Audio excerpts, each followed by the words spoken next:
வணக்கம் மக்களே. ஆட்டத்தை ஆரம்பித்து விட்டார் முன்னாள் அமைச்சர் செங்கோட்டையன் அவர்கள்.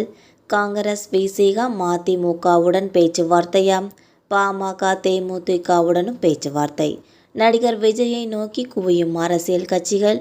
தமிழகம் மட்டுமல்லாமல் புதுவையிலும் குறிவைக்கும் தாவேகா. ஒரு புதிய கட்சி 2 மாநிலங்களில் ஆட்சியை பிடிப்பது சாத்தியமா? என்ன செய்ய போகின்றன திராவிட கட்சிகள்? இந்த தகவலை பற்றி இந்த வீடியோவில் பார்க்கலாம் வாங்க. அதிமுகவில் இருந்து நீக்கப்பட்டு தமிழக வெற்றி கழகத்தில் இணைந்த மூத்த தலைவர் KA செங்கோட்டையன் அவர்கள் உடனடியாக பேச்சுவார்த்தை என்ற வடிவத்தில் தனது அரசியல் ஆட்டத்தை தொடங்கிவிட்டார் என்று அரசியல் வட்டாரங்கள் தெரிவிக்கின்றன. சட்டமன்ற தேர்தலுக்கு இன்னும் சில மாதங்களே உள்ள இந்த நிலையில் முன்னாள் அமைச்சர் செங்கோட்டையன் மூலம் காங்கிரஸ் விசிக மதிமுக பாமக தேமுதிக போன்ற பல்வேறு கட்சிகளுடன் கூட்டணி அமைக்கும் பேச்சுவார்த்தைகளை மறைமுகமாக தொடங்கியுள்ளதாக தகவல்கள் வெளியாகியுள்ளன. நடிகர் விஜயின் கட்சிக்கு இந்த முக்கிய கட்சிகளின் ஆதரவு கிடைக்குமானால் அது தமிழக அரசியலில் ஒரு திருப்பு முனையாக அமையும். மேலும் தமிழகம் மட்டுமல்லாமல் புதுச்சேரியிலும் தாவேகா குறிவைப்பதாக வரும் தகவல்கள் திராவிட கட்சிகள் மத்தியில் பதற்றத்தை ஏற்படுத்தியுள்ளது. முன்னாள் அமைச்சர் செங்கோட்டையனின் இணைப்பிற்கு பின்னாடி தாவேகாவின் அரசியல் மதிப்பு கணிசமாக உயர்ந்துள்ளது. வெறும் ரசிகர் மன்ற பலத்தை தாண்டி அனுபவம் வாய்ந்த ஒரு நிர்வாகியை கட்சிக்குள் கொண்டு வந்தது கூட்டணிக்கு தயாராக உள்ள சிறிய மற்றும் நடுத்தர கட்சிகளுக்கு நம்பிக்கையை அளித்துள்ளது.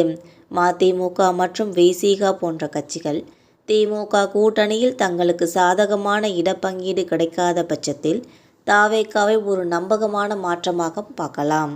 இதேபோல பாமக மற்றும் தேமுதிக ஆகிய கட்சிகளும் அதிமுக அல்லது திமுக கூட்டணியில் போதுமான தொகுதிகள் கிடைக்கவில்லை என உணர்ந்தால் தாவேகாவை மையமாக கொண்டு ஒரு வலுவான மாற்று அணியை உருவாக்க முயற்சிக்கும் வாய்ப்பும் உள்ளது.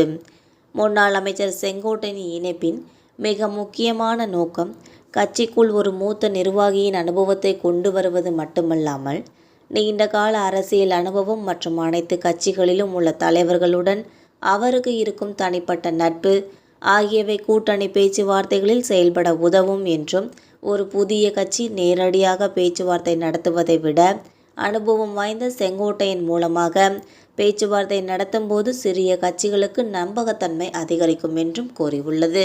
மேலும் ஆளுங்கட்சியாக இருந்தாலும் தாவேகா 3வது அணியாக உருவெடுத்து வாக்கு வங்கியை பிரித்தால் அது திமுகவின் வெற்றி வாய்ப்புகளை பாதிக்கக்கூடும்.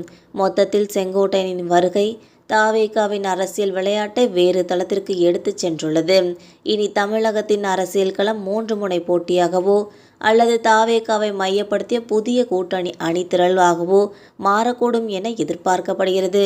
மக்களே, இந்த தகவல்கள் உங்களுக்கு பயனுள்ளதாக அமைஞ்சா மறக்காமல் நம்ம சேனலை சப்ஸ்கிரைப் பண்ணி பெல் ஐக்கானை கிளிக் பண்ணி வச்சுக்கோங்க. அப்போ தான் நம்ம போகிற டெய்லி வீடியோக்கள் உடனுக்குடன் நோட்டிஃபிகேஷனாக வந்து சேரும். தேங்க்யூ.